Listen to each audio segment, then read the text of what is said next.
Hey guys, this is Hell Hades. This is a Raid Shadow Legends video again. Yes, I'm back with another one today. We've just had info that a new epic fusion is dropping really soon. Yeah, so we're going to go in, take a look at it. They quite often do this around this time of year, actually. They drop like the Halloween fusion. They do an epic in between this one and then like the big boy one for Christmas. So I guess it's a bit of a watch out. Don't absolutely deplete everything. Sometimes the Christmas fusions can be decent. Sometimes they're not. You know, we've had, I guess, one of the worst champions in the game in terms of legendaries as one of the Christmas ones. She looks sweet, but her kit is terrible.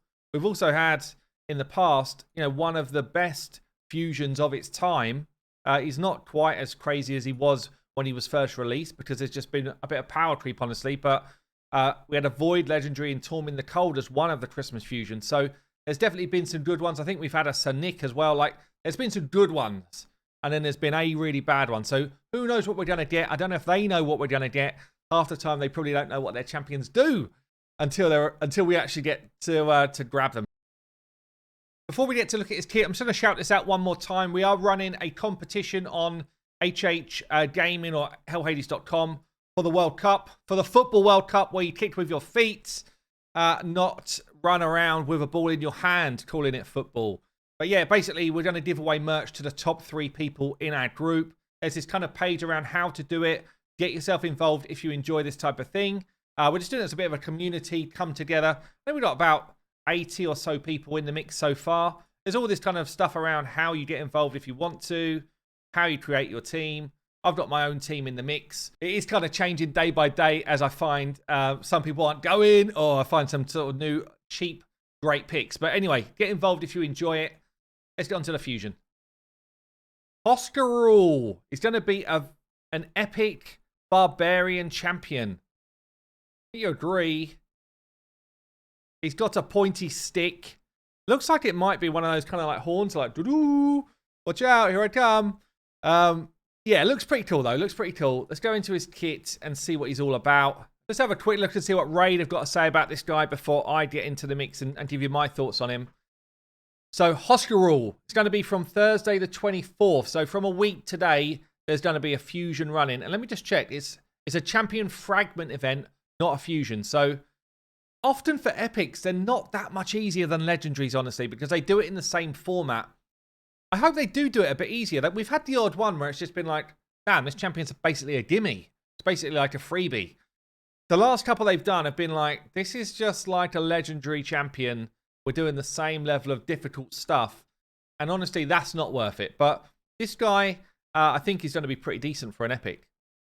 So he's Barbarian, Epics, Defense-based champion, Spirit Affinity. Hoskarul is the champion who can greatly help mid-game players complete Barbarian faction crypts and succeed with waves in PvE content such as Doom Tower. His skill set is all about stun. Okay, let's have a look then. So we've got here, they've made a mistake on the aura. You can see it says HP, but it's defense. It's just the wrong icon in there. But we've got defense in faction crypts aura. Don't love faction crypt auras, but then he is an epic, so we're not going to be too harsh on that. A1 books up to a 40% chance to stun one enemy. Okay, that's pretty decent. A2 can book to a 3-turn AoE stun. This is massive, by the way. 3-turn books to 75% chance of placing a stun. Decreases the turn meters of enemies under stun by 15%. I'm not 100% sure if it places a stun and then does a turn meter drop, or if it's just like, if you've already got stun out there, it will do a turn meter drop instead. Not 100% sure of that, but either way, that is a massive percentage chance to land a stun for an epic champion. In fact, that's kind of like a legendary. For most legendaries, you don't get 100% chance to stun. There's like maybe a handful that do that. So a 75% chance to stun all enemies on a 3-turn. That is an absolutely massive crowd control ability there from this dude. To the point where you're talking, we talked about it a bit recently, but that's kind of power creepy for an epic. I like it though. I like it. We've then got Unphase here. So removes all stuns from all allies, then places increased defense and increased resistance on all allies It's a 25%. I don't know if that's the big version or not. I don't know if that's a mid-tier version, honestly. But anyway, the increased defense is really big. And that's on a 4-turn. So the cleansing all stuns is a bit weird.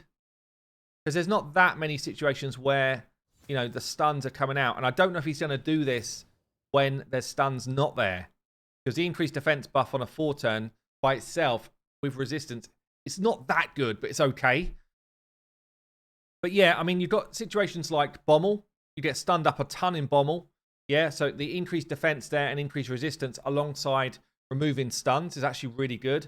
There's faction crit bosses where you get stunned and it's annoying. So cleansing those off, again, it's really good. So it feels like this guy actually is a good, they've called it right, a good progression epic. But I think he will have some decent like support mechanisms in plenty of content, actually. We've also got a passive here, immune to stun himself. So he can't take the stun himself, which means he'll always be able to remove the stuns from your team. That's really important to know. Increases the damage inflicted by all allies when attacking enemies under stun. Damn, 15% more damage if you've got stun on an enemy. Now, that can't ever be a boss. There's not a single boss that you can stun. That's going to be wave-based stuff, which is a shame, actually, because if somehow that made its way against bosses, then that's a really, really good passive. But even against waves, 15% more damage is 15% more damage. It's decent. So yeah, look, I think all in all, Hoskarul is actually a decent epic. I think he's a really good epic if you're coming in as like a mid-game player, you're trying to progress through content. I guess we're going to have to wait and see what type of events they put out there, how high they put the kind of requirement to be able to get this guy. Because if you're talking, you know, you need 7 sacreds in a shard pull event, even 5 sacreds in a shard pull event, it's like, you know, what are you smoking, Plarium? This is an epic. But if they bring the levels down and take into account that it's an epic champion, then I think this is basically a must pick up for anyone who's trying to progress through the game and is kind of in that mid-game area. But there you go, guys. Let me know what you think down below. I've been Hell Hades. I'll see you later.